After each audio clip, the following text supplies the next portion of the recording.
All right, so we spent yesterday obviously cleaning up the tape from week one. Before we left yesterday, we introduced the Washington football team to our players, make sure they had a brief glimpse in terms of big picture, who they are. Our players spent last night looking through the scouting report.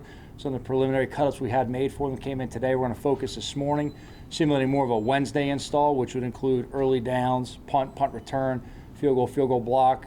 This afternoon we'll come back. We'll do more of a Thursday install, which is going to be kickoff, kick return, hands team, and third down install. Tomorrow morning we'll show up and we'll simulate more of a Friday in terms of red area install, review all the special team situations, review all the end of game situations, then we'll get on a train, we'll go on down to Washington. I'd say when talking about this opponent, obviously it's a division opponent. I think talking about the NFC East, it's a unique division. I think these are different type division games. Every division wants to talk about having passion, who you play. I think it's important to recognize the history of all the teams in this division, the physicality, the passion, the fan bases. These things all play a part in terms of how we have prepared for this game and understand the environment we're walking into. Last year played in Washington, it was very limited fans. We have to expect a very hostile atmosphere this week. I think it's going to be a great atmosphere to play in personally. I think when you go down anywhere, and it's us versus everybody else, that's always good to really test your team sticking together and see how we operate in that type of situation. In terms of talking about these guys on the field, look, it starts with Ron. I think Ron's a terrific coach, does a great job, always has his teams prepared. I think the theme of their team is really they do what they do and they do it very well. You look at the defense between Ron and Jack, it's been the same defense for a long time. There's variation within it. However, the history of the defense is the history of the defense. We can expect to see in the game what we've seen on cut-ups, but that doesn't mean it's going to be a cakewalk. It means it's going to be very challenging. They don't have to do a lot because what they do is very sound. They're very talented, very good players, starting their defensive front. Obviously, those edge players are second to none. All right, the interior tackles, okay, Payne, Allen, Ioannidis coming in there right there. These guys can all make plays. They're athletic. They're stout. There's multiples they can operate in. You talk about their linebackers and their secondary. To me, the theme is speed and aggressiveness.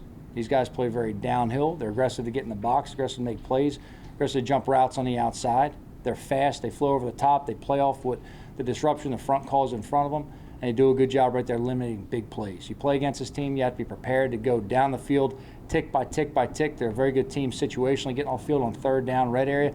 They're a very good team of not allowing explosive plays. They're a good tackling team. Okay, you've got to make sure you try and challenge them in the open field when you get the opportunity. But this is a fundamentally sound team. They're very prepared. They come in and do what they do. Offensively, Turner's offense, you've seen a lot of it throughout the years. Hasn't had a lot of variation. That's not an insult. It's just they have what their package is. They know how to go ahead and dress it up a little bit, but they play to their players' strengths. They're consistent in what they do.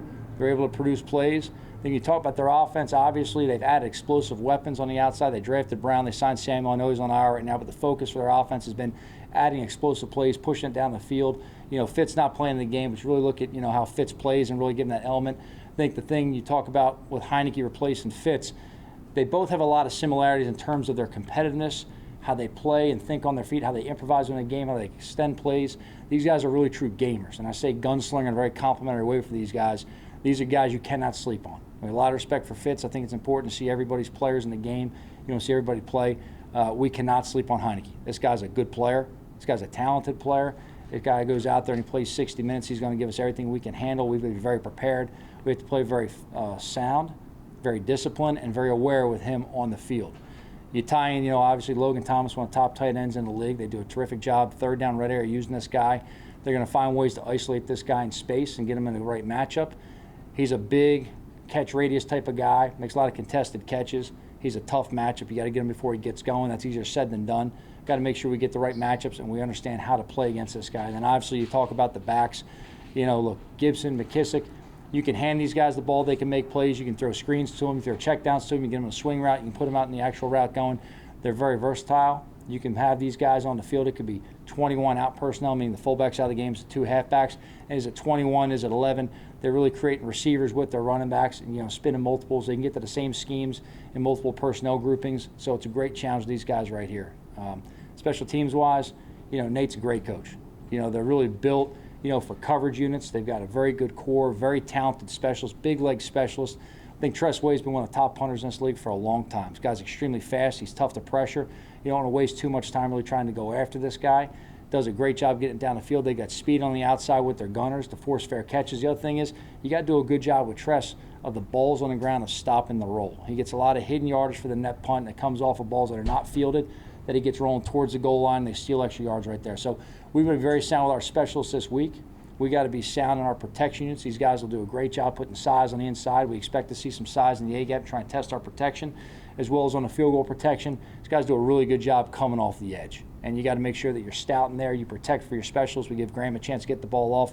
But there's not one part of this game playing against a team like Washington that they're not going to have talent, okay, and a lot of players, and they're not going to be sound in their scheme. So it's going to take a good week of preparation. Obviously, it's a short week. There's different challenges that come up in these weeks. I'd say first off, primarily, you want to make sure your guys are physically recovered as much as possible. You want to have a fresh team going to Thursday.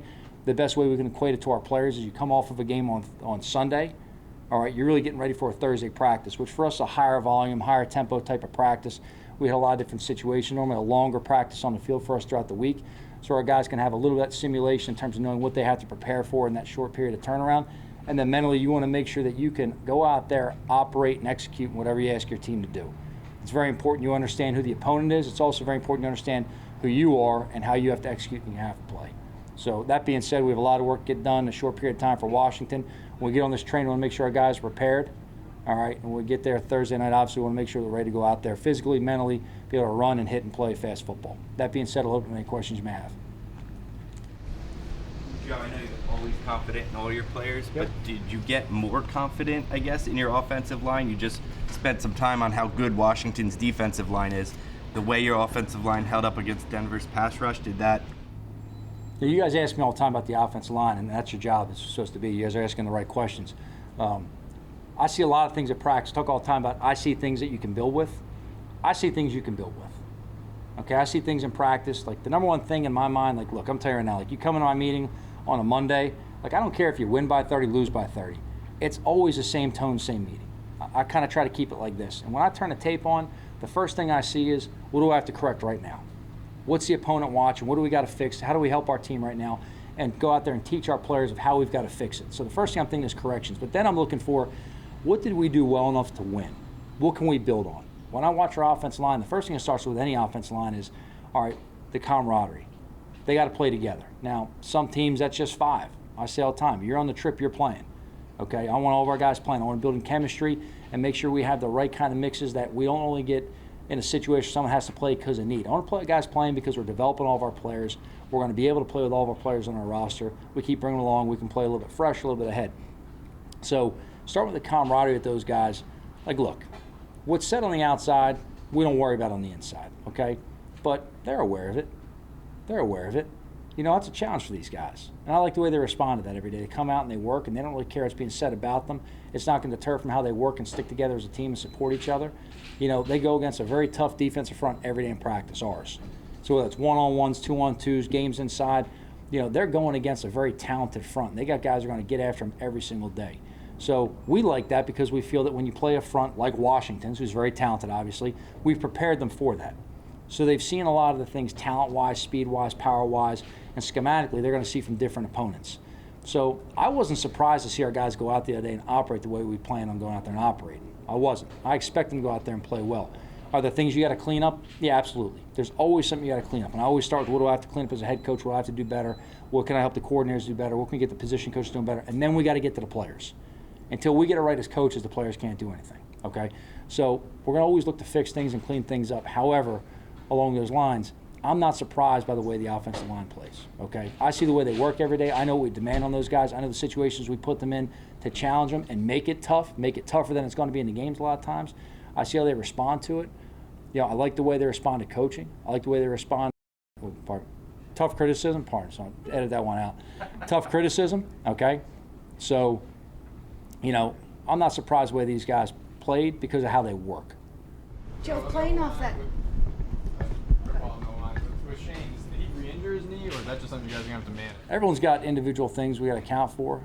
You know, I thought Ben got in the other day and did a good job. I thought Shane did a nice job when he was in there as well. We had a number of guys coming out in the short turnaround. Today's really Tuesday to be a player's day off. So we had a number of guys right now. We're going to kind of start with the trainers today and kind of move them into practice. It's a walkthrough practice, but kind of move them in as we get going to see where they're at physically. I wouldn't say anybody's involvement or lack of involvement in practice today would have anything to do with playing on Thursday. So, you know, we still have Wednesday to get guys out there. It's a walkthrough day. We've had a lot of meetings this morning, more meetings this afternoon, followed by another walkthrough. So I wouldn't look too far into involvement one way or the other right now going into the game. Joe, what can you take from what the Chargers were able to do against that pass rush particularly early in that game, they really neutralized, especially those edge guys. Well, I would say this. We've got to expect to see a lot more production from Washington than what we saw in last week's game. You can take a look at the tape right there, and you can say, obviously, there's some things schematically that the Chargers did. They did a lot of things nice with the quarterback and tying in the run game and quick passes getting out.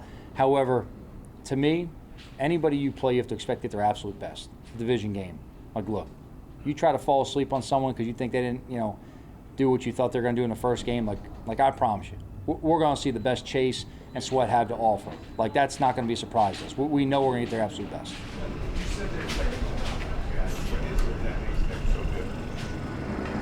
Look, they're both long. Okay, I'm going to talk about Chase and Sweat right now, okay? All right, look, they're both long. They're both extremely fast off the snap. Their first step quickness is extremely quick. They eat up a lot of ground. They get those long legs. They don't waste momentum. They don't waste motion to get into it. They use those long levers with their arms to get in your chest and bowl you back. Sweat's really a powerful guy. He's a long, powerful guy. Can really play through your edge. He can get through your chest thick. If you overset him, you get to the inside shoulder, and it's tough to go ahead and reset down him once you lose that leverage. Chase is a rare guy to be that big, that fast, that strong, that powerful, and that athletic. I think this guy really, you look at the traits this guy has off the field. I mean, this guy's a true leader. This guy's a bell cow for these guys. Was as a rookie last year. You can see the way they rally around him. You can see the way he works and prepares and comes in the game right there. I mean, this guy's a special player. He's really one of the elite guys in the league. Just a rare combination of all of his skill set, which obviously in the draft why everyone was so high on the guy, but I think that nobody misevaluated this guy. I'll say it right now. And maybe he didn't go high enough.